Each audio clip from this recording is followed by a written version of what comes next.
تو میرا پہلا سوال یہ ہے موسیٰ بھائی سے کہ تقلید کسے کہتے ہیں، اس کے بارے میں تھوڑا ہمیں آگاہ کریں کہ تقلید کسے کہتے ہیں۔ عام بندہ ترجیح دے ہی نہیں سکتا کیونکہ ایک حدیث دوسرے کے مخالف آ رہی ہے۔ تو اب ان چیزوں میں ہم دیکھتے ہیں، اب ہمارے پاس دو رائے ہوتی ہیں کہ صحابہ کرام کے زمانے میں تقلید تھی یا نہیں۔ میں عمر بھی صحابہ کرام کے زمانے کی بات نہیں، میں تو قرآن مجید میں ایک آیت ہے۔ السلام علیکم ورحمۃ اللہ وبرکاتہ، امید ہے کہ آپ سب خیریت سے ہوں گے۔ آج کل ایک سوال جو ہے وہ بہت زیادہ کیا جاتا ہے کہ تقلید کسے کہتے ہیں، اور بعض لوگ جو ہے نا وہ اس سے پریشان بھی ہو جاتے ہیں سوال کے بعد۔ تو اسی طرح چند دن پہلے میرے بھائی نے مجھ سے سوال کیا کہ تقلید کسے کہتے ہیں، اور اس کے بارے میں چند اور سوالات کیے۔ تو جب میں نے ان کے جواب دے دی تو یہ کافی زیادہ مطمئن ہو گئے۔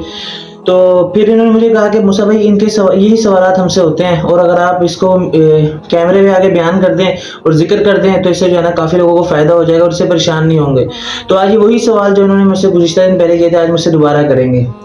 جی ایسے ہی ہے کہ کافی لوگ سوالات کرتے ہیں، تو جاب وغیرہ میں تو انہیں اتنی نالج نہیں ہوتی، کیونکہ اس کی وجہ یہ ہے کہ ان لوگوں کو علم نہیں ہوتا۔ تو اس وجہ سے ہم نے موسیٰ بھائی سے یہ سوال کرنا ہے کہ پھر ہمیں اس کے بارے میں نالج ہو، کیونکہ ہم پھر آگے اس کو نا کسی کو بتا سکیں۔ تو میرا پہلا سوال یہ ہے موسیٰ بھائی سے کہ تقلید کسے کہتے ہیں، اس کے بارے میں تھوڑا ہمیں آگاہ کریں کہ تقلید کسے کہتے ہیں۔ دیکھیں پہلا سوال بھائی نے کیا کہ تقلید کسے کہتے ہیں، اور جب بھی آپ یہ سوال سنتے ہوں گے ضرور پریشان ہوتے ہوں گے۔ اس کا بہت سمپل سا جواب ہے۔ دیکھیں ایک شخص وہ کسی علم کے بارے میں نالج رکھنے والا ہے، بہت زیادہ نالج رکھنے والا ہے، اور دوسرا شخص اسی کے علم کے بارے میں اسے سوال کرے تو اور اس کو بتا دے، اور جس بندے نے سوال کیا وہ اس سے آگے دلیل نہ مانگے، کیونکہ وہ شخص اس پر مطمئن ہے کہ بھائی اس بندے نے مجھے صحیح جواب دیا ہوگا، تو وہ اس کی مان کر چلنے لگ جائے۔ تو اسی کو تقلید کہتے ہیں۔ اچھا دوسرا سوال یہ ہے کہ موسیٰ بھائی تقلید کن چیزوں سے کرنی چاہیے، یعنی کہ یہ بھائی کہہ رہے ہیں کہ تقلید کن چیزوں میں کرنی چاہیے۔ دیکھیں احکام جو ہے نا وہ دو طریقے کے ہیں۔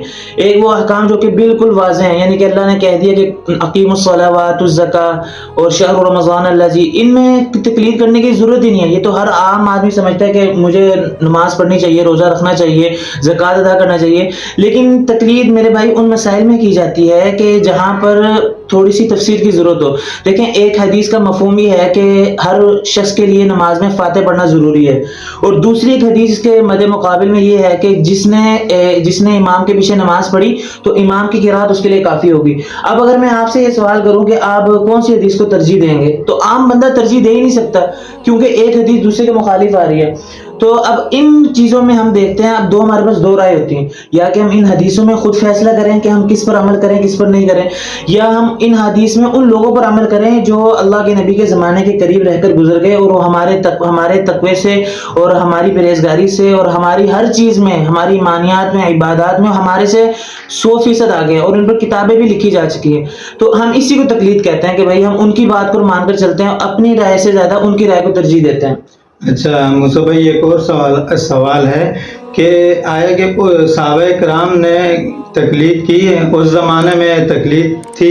ہاں یہ بھی بڑا اچھا سوال ہے کہ صحابہ کرام کے زمانے میں تقلید تھی یا نہیں۔ میں عمر بھی صحابہ کرام کے زمانے کی بات نہیں، میں تو قرآن مجید میں ایک آیت ہے کہ یا ایھا الذین آمنوا اطیعوا اللہ واطیعوا الرسول واولی الامر منکم، ایمان والو اللہ کی اطاعت کرو اور اللہ کے رسول کی اطاعت کرو، اولی الامر منکم، یعنی اس کے دو تفسیریں، یا کہ فقہاء کی یا تو پھر حکماء کی، یعنی کہ قرآن مجید میں بھی تقلید کرنے کا جو ہے وہ حکم دیا گیا ہے، یعنی کہ جس بات میں تمہیں سمجھ نہ آ رہی ہو تو اس میں اللہ کی طرف رجوع کرو، اللہ کے رسول کی طرف رجوع کرو، اور پھر اس کے بعد جو ہے اولی الامر منکم، ان لوگوں کی طرف رجوع کرو۔ اور صحابہ کرام میں تقلید دو طرح کی تھی، کچھ لوگ قول کی بھی تقلید کرتے تھے، کچھ لوگ فعل کی بھی تقلید کرتے تھے۔ قول کی تقلید اس طرح کہ ایک دفعہ حضرت عمر رضی اللہ تعالیٰ نے فرمایا کہ جس شخص نے قرآن کے بارے میں سوال کرنا ہو وہ حضرت ابی بن کعب سے پوچھ لے، جس شخص نے وراثت کے بارے میں سوال کرنا وہ زید بن حارث رضی اللہ تعالیٰ عنہ سے پوچھ لے، اور جس نے مال کے بارے میں سوال کرنا وہ میرے سے پوچھ لے۔